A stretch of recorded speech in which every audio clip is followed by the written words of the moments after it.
Anda menyaksikan Breaking News Kompas TV Saudara bersama saya Niputu Trisnanda. Kita akan pantau bagaimana eskalasi di Timur Tengah, khususnya perkembangan pasca Selat Hormuz kembali ditutup. Kita awali dengan informasi ketegangan di Selat Hormuz semakin memanas seiring dengan penutupan kembali perairan Selat Hormuz oleh Iran. Dikutip dari kantor berita Associated Press, disebutkan 2 kapal penembak dari Garda Revolusi Iran melepaskan tembakan ke arah sebuah kapal tanker yang tengah menuju Selat Hormuz. Peristiwa itu dilaporkan oleh Pusat Operasi Perdagangan Maritim Inggris pada Sabtu waktu setempat. Kapal tanker dan awaknya dikabarkan dalam kondisi aman meskipun belum diketahui identitas kapal serta tujuannya. Akibat peristiwa tersebut, sejumlah kapal lain yang akan menuju Selat Hormuz berbalik arah.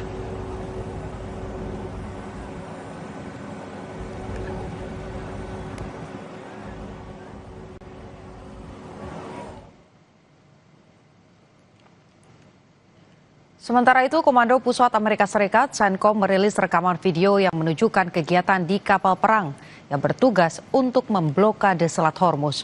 CENTCOM mengatakan kegiatan yang ditunjukkan dalam rekaman tersebut melibatkan pasukan Angkatan Laut Amerika Serikat yang memerintahkan kapal dagang untuk berbelok di Teluk Oman. Setelah gencatan senjata antara kedua negara, AS telah memberikan tekanan kepada Iran melalui kombinasi militer dan langkah-langkah ekonomi, termasuk blokade angkatan laut yang menargetkan kapal-kapal yang memasuki atau meninggalkan pelabuhan Iran.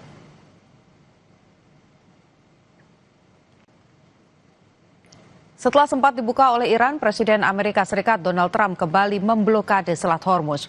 Kami telah membahasnya dengan Fauzia Cempaka, peneliti senior Indo-Pacific Strategic Intelligence, dan berikut cuplikannya. Sebenarnya Iran ini sudah dalam tanda kutip melunak, sudah mau mengikuti apa yang diminta oleh Trump untuk membuka Selat Hormuz. Tapi kenapa Donald Trump tetap pada prinsipnya untuk melakukan blokade di Selat Hormuz? Apa pertimbangan dari Donald Trump sebenarnya?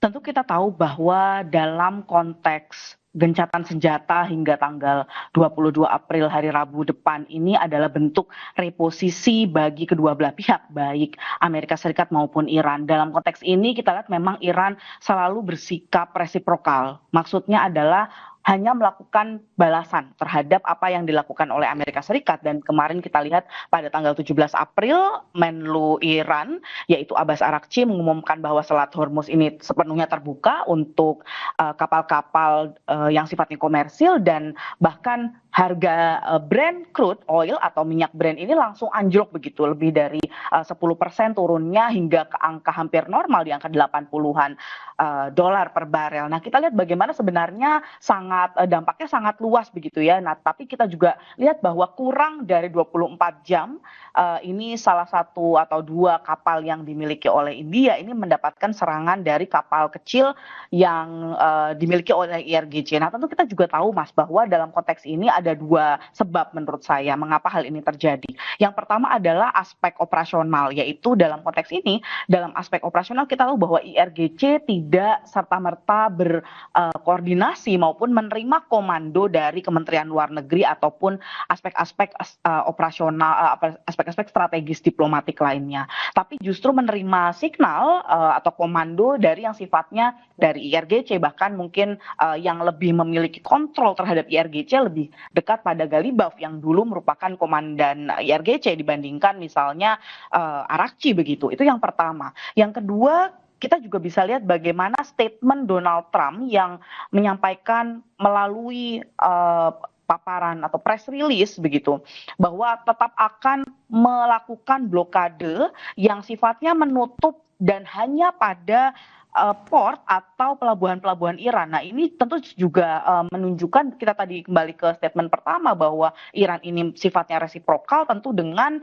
adanya kemungkinan ataupun statement argumen bahwa Amerika Serikat ini menutup sebagian Gulf of Oman gitu ya, sebagian besar Gulf of Oman, dan bahkan kita dengar juga mendatangkan kapal yang lebih banyak dari sebelumnya yang sifatnya hanya sebelumnya infonya hanya sekitar 50.000 pasukan. ditemukan dan juga kapalnya sekitar 9 bergerak, ada 3 kapal baru yang bergerak juga dari Afrika menuju ke Timur Tengah, bahkan menambah military build up yang terjadi di Timur Tengah. Nah, ini 2 hal ini Mas Imron yang menurut saya akhirnya mengakibatkan reciprocal aksi atau reciprocal action atau aksi reciprocal dari Iran yang akhirnya menutup kembali oleh IRGC dari konteks ini yang menunjukkan bagaimana pentingnya choke point Selat Hormuz ini bagi keberlangsungan deeskalasi maupun eskalasi dari perang antara Amerika Serikat, Israel dan juga Iran, Mas Imron.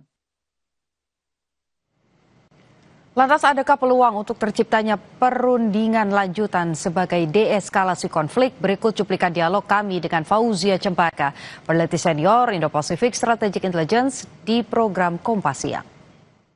Tentu saja ini kita lihat bagaimana Pakistan sangat bekerja keras menjadi mediator, meskipun kita melihat bagaimana Pakistan juga sudah melakukan yang kita lihat sebagai shuttle diplomasi, karena kita lihat bagaimana Asim Munir misalnya sudah melakukan kunjungan ke Iran begitu, sebelumnya Arakchi sudah berkunjung secara terpisah ke Pakistan begitu.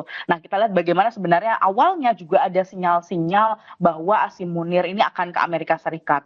Namun tentu saja dengan adanya buka tutup Selat Hormuz ini tentu akan merupakan sesuatu yang dekonstruktif ya Mas ya, yang tidak konstruktif terhadap deeskalasi. Namun kita melihat sebenarnya justru sinyal positif datang dari Trump dengan menyatakan bahwa meskipun dengan menutup bahkan Trump menggunakan statement di tweetsnya atau di terus sosial dengan little cute action gitu ya oleh Iran begitu dengan menutup kembali. Nah ini tapi dia menyatakan bahwa secara jangan lupa bahwa di dalam konteks diplomasi Mas atau negosiasi ada panggung depan dan panggung belakang.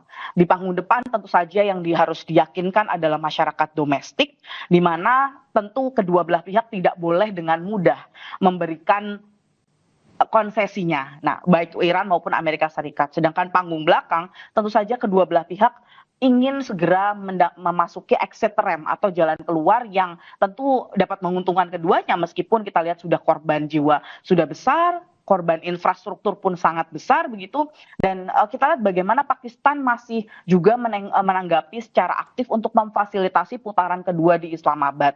Nah, selama ini ada informasi atau laporan yang menyatakan bahwa sejauh ini setidaknya dari beberapa laporan menyebutkan ada 7 jalur komunikasi tidak langsung yang dimiliki oleh Pakistan dengan Iran, Pakistan dengan Washington sejak 12 April lalu. Nah, namun kita juga harus melihat bagaimana sinyal negatif Iran dengan adanya blokade yang dilakukan Amerika Serikat ketika Iran merasa telah atau menyampaikan akan membuka Selat Hormuz ini, maka tentu saja bentuk kepercayaan yang Iran berikan begitu tentu saja turun. Terlebih Iran harus tetap memberikan kepercayaan atau memberikan keyakinan kepada masyarakatnya bahwa dengan mereka tidak dengan segala korban jiwa yang telah menjadi korban dan juga korban infrastruktur tidak akan secara mudah memberikan konsesinya, Mas. Nah, ini goodwill atau keinginan baik antara kedua belah pihak ini tentu akan sangat ditunggu, dan saya rasa ada 2 hal yang bisa menjadi jalan keluar terhadap kesepakatan negosiasi, yaitu yang pertama adalah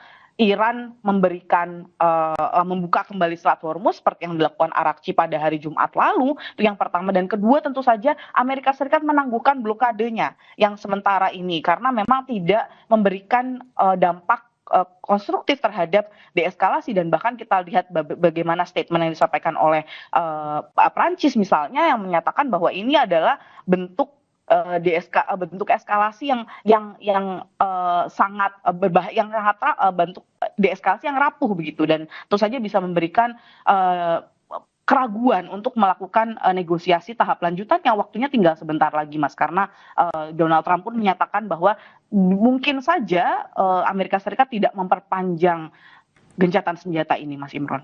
Oke, kita akan lihat bagaimana tadi Anda katakan kerja keras pihak atau negara yang akan menjadi mediator untuk memfasilitasi perundingan tahap selanjutnya begitu ya, kalau memang ada.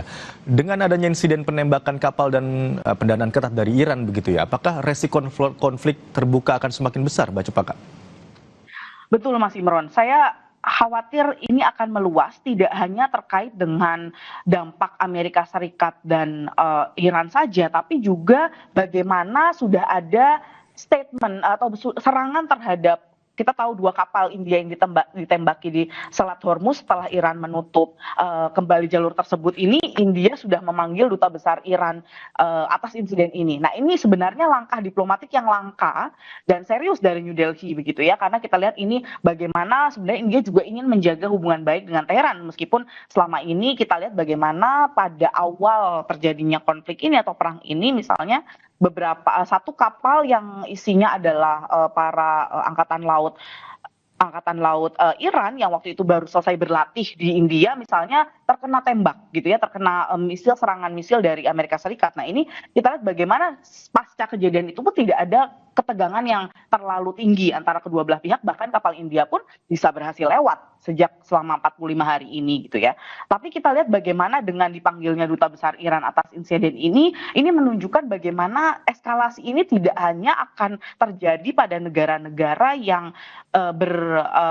terlibat begitu ya, yaitu Amerika Serikat, Iran dan juga Israel misalnya, tapi juga akan semakin meluas jika konflik ini terus tereskalasi, Mas. Tentu karena kita lihat bagaimana kepentingan nasional negara-negara juga akan semakin terpengaruh begitu. Tidak hanya kepentingan nasional yang sifatnya militer atau bahkan yang sifatnya aset-aset begitu ya, aset-aset ekonomi, tapi juga kepentingan-kepentingan lain yang kita tahu ini semakin lama konflik ini berjalan, tentu kepentingan nasionalnya ini akan semakin terhimpit dan waktu negosiasinya semakin sempit, Mas.